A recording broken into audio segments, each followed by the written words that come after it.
आज का टॉपिक है हमारा डेवलपमेंट ऑफ सरफेसेस। ये वो टॉपिक है जिसको मोस्टली स्टूडेंट छोड़ देते हैं एग्जाम में।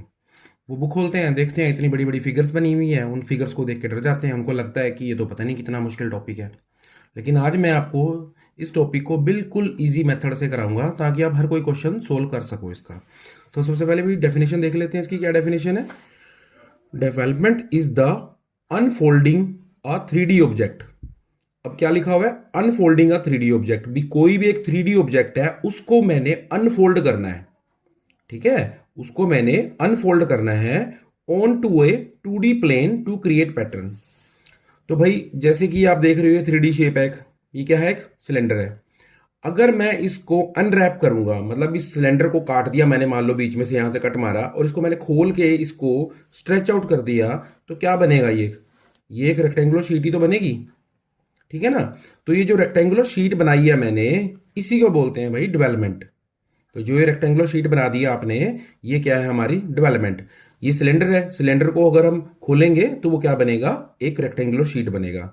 अब मान लो एक रेक्टेंगुलर शीट ली आपने, यही शीट ली, इसका एक एंड को फिक्स किया और इसको सेंटर के अलोंग इसके रोटेट करना शुरू किया। अगर इसको हम रोटेट करेंगे, ऐसे करके रोटेट करते रहेंगे, तो क्या बन जाएगा? दोबारा फिर हमारा क्या बन जाएगा? सिलेंडर बन जाएगा वो। ठीक है भाई, आई होप आपको ये क्लियर हो गया होगा। तो भाई इसके अंदर सबसे पहला जो मेथड है वो होता है पैरेलल लाइन डेवलपमेंट। अब नाम क्या है इसका? Parallel line. तो इसका मतलब क्या हुआ? इसमें कौन सी लाइनें यूज होंगी? पैरेलल लाइंस यूज होंगी।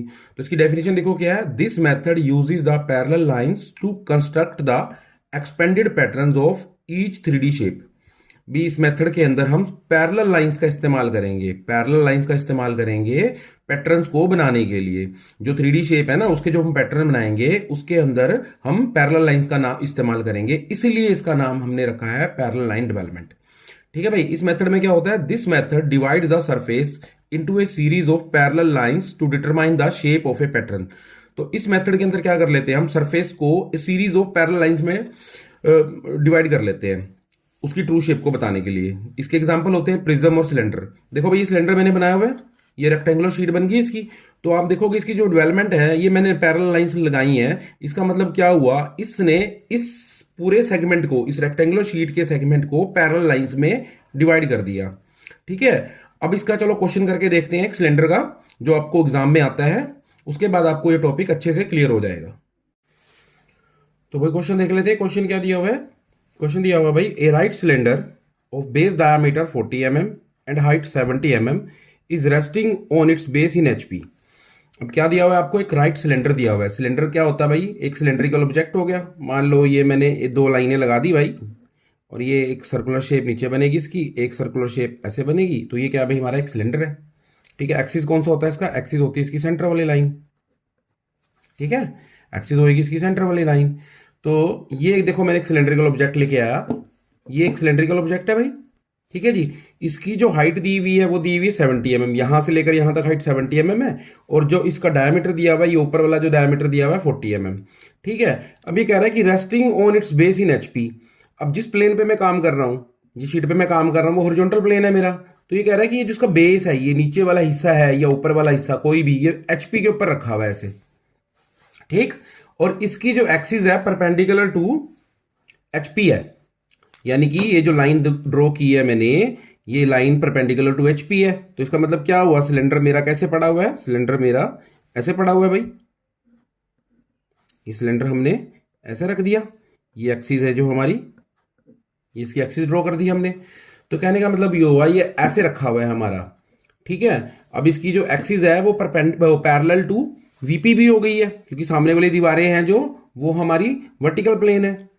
ठीक है भाई, इसका पहले हम फ्रंट व्यू और टॉप व्यू ड्रॉ करेंगे।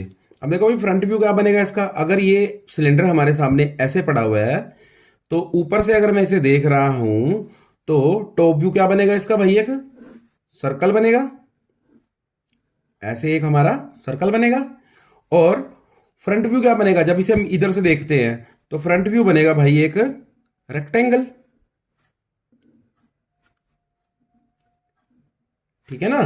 तो फ्रंट व्यू बनेगा इसका एक रेक्टेंगल और टॉप व्यू बनेगा इसका एक सर्कल।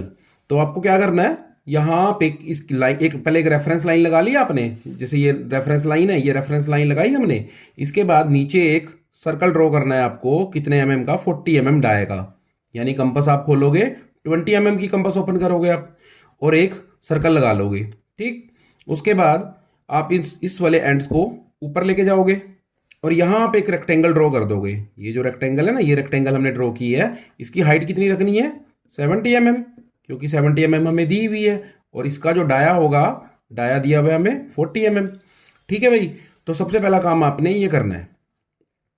ठीक है, अब उसके बाद क्या करना है आपने, ये जो सर्कल है हमारा, जो सर्कल बनाया है, इसके 12 इक्वल पार्ट्स करने होते हैं भाई, 12 इक्वल पार्ट करने होते हैं।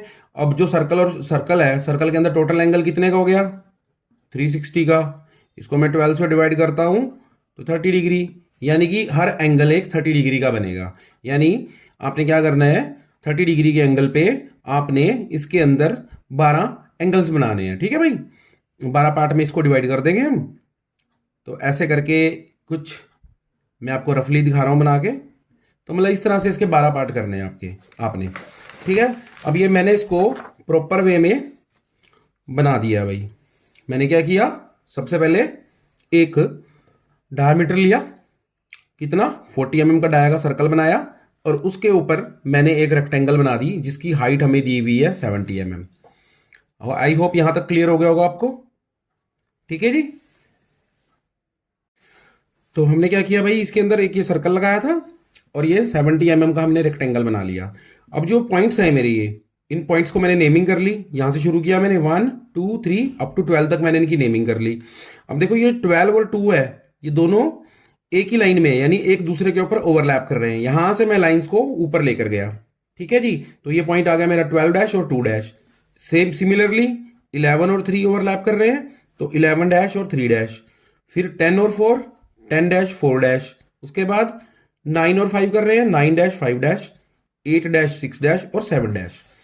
ठीक है जी, क्लियर है यहां तक। अब देखो ये क्या हुआ, इसने सेगमेंट को पैरेलल लाइन की हेल्प से डिवाइड कर दिया, जो कि इसकी डेफिनेशन थी कि इसकी हेल्प से हम क्या करते हैं, ए सीरीज ऑफ पैरेलल लाइंस बनाते हैं। ठीक है ना, तो ये सीरीज ऑफ पैरेलल लाइन बन गई हमारी। अब इसके बाद आपने क्या करना है, अब आप इसका एक्सटेंडेड सरफेस निकालोगे भी, कितना एक्सटेंड होएगा अगर इसको सिलेंडर को खोलेंगे। उसका जो फॉर्मूला होता है वो होता है पाई इंटू डी। तो पाई देखो भी कितना है, 3.14, और डी कितना है 40, तो इसको कैलकुलेट करेंगे 12.56 आ जाएगा। अब आपने क्या करना है, यहां पे 12.56 की एक रेक्टेंगल बनानी है। ठीक है जी, ये मैंने पहला पॉइंट लगा लिया। ठीक है, और यहां लगा लिया मैंने 12.56, कहीं यहां पे आएगा। उसके बाद हमने क्या किया, यहां से एक 70 mm की एक रेक्टेंगल बनाएंगे बिल्कुल इसके पैरेलल हम। सिमिलरली यहां पे ऐसे। ठीक है जी, और ऊपर से इस रेक्टेंगल को हम क्लोज कर देंगे। ठीक है, आई होप यहां तक क्लियर हो गया होगा आपको। अब हमारे पास जो रेक्टेंगल आ गई है, ये रेक्टेंगल हमारी पूरी डार्क बनेगी। ये नीचे वाली लाइन को भी मैं डार्क कर रहा हूं, ध्यान से देखना। आपने यहां पे ऐसे लिख देना है पाई डी। ठीक है जी, अब आपने इस सेगमेंट के 12 इक्वल पार्ट करने हैं। ये जो सेगमेंट बनाया ना हमारा, इसके 12 इक्वल पार्ट करने हैं, क्योंकि हमने सर्कल के कितने पार्ट किए थे, 12 किए थे। तो इस पूरे जो एक्सटेंडेड हमारा सरफेस आएगा, इसके भी कितने पार्ट होंगे, 12 इक्वल पार्ट होंगे। चलो हम कर लेते हैं। तो हमने क्या करना है, इस जो हमारी रेक्टेंगल बनी है इसके 12 इक्वल पार्ट करने हैं। अब 12 इक्वल पार्ट कैसे करोगे भाई, इसकी जो टोटल सरकमफ्रेंस आई है पाई डी, वो कितनी आई है हमारे पास, 125.6 mm। इसको अगर मैं 12 से डिवाइड करता हूं तो बनता है हमारा 10.466। ठीक है जी, तो मैंने 10.466 यहां मार्क कर लिया। आपने कैसे मार्क करना है, यहां पे यहां पे 10.466 ऐसे मार्क करके मैंने 12 पॉइंट लगा लिए हैं। ठीक है, अब इनके यहां से इस एंड से मैं पैरेलल लाइंस ड्रॉ करूंगा। ऐसे आपने पैरेलल लाइंस को ड्रॉ करना है और इसके हमें 12 इक्वल पार्ट्स करने हैं। तो भाई हमने इसके 12 इक्वल पार्ट कर लिए और लाइनों को ड्रॉ कर लिया। ठीक है जी, अब जो ये फर्स्ट एंड है, ये वाला एंड है, इसको आपने नाम देना है 1, सेकंड वाले को 2, 3, 4, 5, 6, अप टू आपने 12 तक इसको मार्क कर लेना है, और जो लास्ट एंड आएगा इसको देना है आपने नाम 1 का। ठीक है जी। सिमिलरली ऊपर हम 1 dash, 2 dash, 3 dash, 4 dash, 5 dash, 6 dash, 7 dash, up to आपने इसको 12 तक ऐसे मार्किंग कर देनी है। याद रखना, जो फर्स्ट पॉइंट होगा, जो एंड पॉइंट होगा, वो हमने सेम रखने हैं। तो ये हो गया भाई इसकी डेवलपमेंट। देखो बच्चों, ऐसा होता है कि जो ये 12 इक्वल पार्ट करने हैं ना, कई बार हमें बड़ा मुश्किल लगता है भाई यार, 10.466 का डिस्टेंस है, हमें मार्क करना है। तो उसका बिल्कुल शॉर्टकट सा मेथड बताता हूँ आपको। आपने क्या करना है, सिंपली आपने क्या करना है, जैसे ये लाइन लगाई ना मैंने, ये लाइन ली आपने, सिंपली इस लाइन को मैं लगा रहा हूँ, देखो ऐसे सिंपली लाइन लगी। ठीक है, आपने 125.6 अभी मार्क नहीं करना इस पे।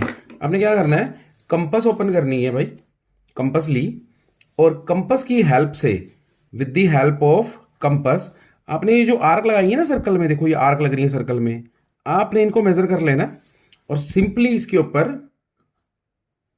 12 आर्क मार्क कर देनी है। ठीक, इससे आपके 12 इक्वल पार्ट इजीली हो जाएंगे। और जो लास्ट वाली आर्क लगेगी, उस वहां पे आप रेक्टेंगल को क्लोज कर देना। ये बिल्कुल इजी रहता है। कोई हल्का फुल्का सा हो सकता है कि आपको एरर आ जाए डायमेंशंस के अंदर, बाकी नहीं आएगा। आप इस तरह से भी कर सकते हो। अगर आपको ये थोड़ा हेक्टिक लगता है, तो एग्जाम में हमारे पास टाइम भी कम होता है, तो हम इसको सोचते हैं कि जल्दी जल्दी करें, तो आप सिंपली एक लाइन ड्रॉ करो और इस जो ये आर्क्स हैं इनके बराबर कंपास खोलो, 12 आर्क लगा लो और वहां से सीधी लाइनें ड्रॉ कर दो। ठीक है भाई, आई होप आपको ये क्लियर हो गया होगा। देखो भाई, वीडियो बनाने में बहुत मेहनत लगती है, तो वीडियो को जरा लाइक भी कर दिया करो और सब्सक्राइब करा करो चैनल को। और अपने आगे जो ग्रुप में दोस्त हैं, कोई फ्रेंड्स हैं किसी और कॉलेज के हैं, तो उनको भी आप वीडियो को फॉरवर्ड किया करो। Thank you.